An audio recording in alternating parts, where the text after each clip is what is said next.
आता isakal.com आहे देशातील नंबर 1 ची मराठी न्यूज वेबसाईट। प्रत्येक अपडेटसाठी isakal.com ला नक्की भेट द्या। केवळ लोकांची दिशाभूल करायची आणि लोकांच्या मनामध्ये आत्ताच्या सरकारबद्दल गैरसमज निर्माण करायचा आणि भाषेमध्ये तेढ निर्माण करायचे। अहो शेवटी नाही, मला पण ऐकायला मिळालं की उबाटा गटाचे प्रवक्त्यांनी काहीतरी ट्विट केलेलं आहे आणि त्याला रिट्विट मनसेच्या संदीप देशपांडेंनी पण केलेलं आहे, तेच ट्विट रिट्विट केलेलं आहे। त्यामुळे ठीक आहे, आता आतापर्यंत त्यांची 2 वेगवेगळे मोर्चे तारखा डिक्लेअर झाल्या होत्या। आता नंतर राऊत सांगतायत माध्यमांना की आमचं नंतर बोलणं झालं आणि मग एकच मोर्चा काढायचं ठरलं। पण मुळात ज्या विषयावरती ते मोर्चा काढतायत त्या विषयाबाबतीतला निर्णयच राज्य सरकारनं कुठला अंतिम घेतलेला नाही। या बाबतीत माननीय मुख्यमंत्री, राज्याचे प्रमुख आदरणीय देवेंद्रजी फडणवीस साहेबांनी काय सांगितलं की महाराष्ट्रात सक्ती ही मराठी भाषेची आहे आणि इतर भाषा ऐच्छिक आहेत। आता मला सांगा, त्रिभाषा सूत्र जी केंद्राची एज्युकेशन पॉलिसी आहे, शैक्षणिक धोरण आहे, हे आत्ता नाही आलेलं, हे मागच्या पंचवार्षिक मध्ये आलेलं आहे। आम्ही त्याही काळात मंत्रिमंडळामध्ये मंत्री होतो आणि त्यावेळी केंद्रानं राज्याचे सगळे याच्या बाबतीतले अभिप्राय मागितले होते, कोणाची संमती आहे कोणाची संमती नाही।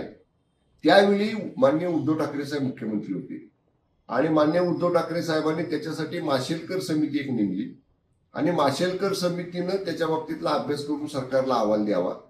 माशेलकर समितीचा अहवाल आला आणि केंद्राची त्रिसूत्री स्वीकारण्याची शिफारस ही माशेलकर समितीने केली आणि ती शिफारस राज्याच्या मंत्रिमंडळानं स्वीकारली। कोण होते त्यावेळी मुख्यमंत्री? माननीय उद्धव ठाकरे साहेब मुख्यमंत्री होते।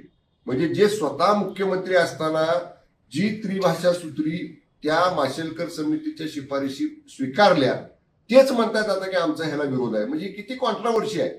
केवळ लोकांची दिशाभूल करायची आणि लोकांच्या मनामध्ये आत्ताच्या सरकारबद्दल गैरसमज निर्माण करायचा आणि भाषेमध्ये तेढ निर्माण करायचे। अहो शेवटी मराठी भाषेला अभिजात भाषेचा दर्जा हा माननीय मोदी साहेबांच्या सरकारनेच दिला ना। इतके प्रयत्न झाले याच्या पूर्वीच्या सरकारमध्ये पण कुणी दिला नाही, पण माननीय मोदी साहेबांच्या सरकारने महाराष्ट्रातल्या मराठी भाषेला अभिजात भाषेचा दर्जा दिला। त्यामुळं महाराष्ट्रात मराठी भाषेचं स्थान हे पहिल्या क्रमांकावरच राहील।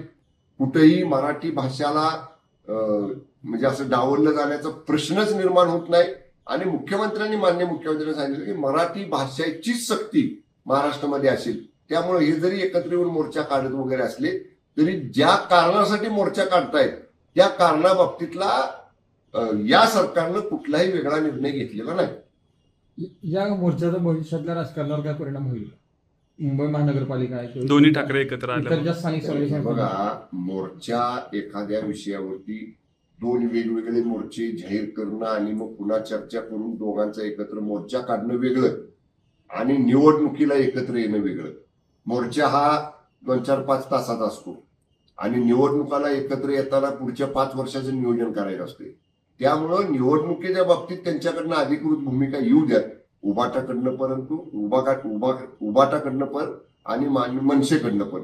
जेव्हा त्यांची अधिकृत भूमिका येईल या बाबतीत तेव्हा आम्ही बोलू। पण महाराष्ट्रामध्ये शिवसेना, भारतीय जनता पक्ष, राष्ट्रवादी काँग्रेस पक्ष यांची जी आता महायुती आहे, या महायुतीनं आत्ताच्या विधानसभेला जसं घवघवीत यश मिळवलं तसंच यश किंबहुना त्यापेक्षा अधिक चांगलं यश येणाऱ्या स्थानिक स्वराज्य संस्थेत आमच्या महायुतीला मिळेल आणि आमचं त्या दृष्टीनं नियोजन सुरू आहे।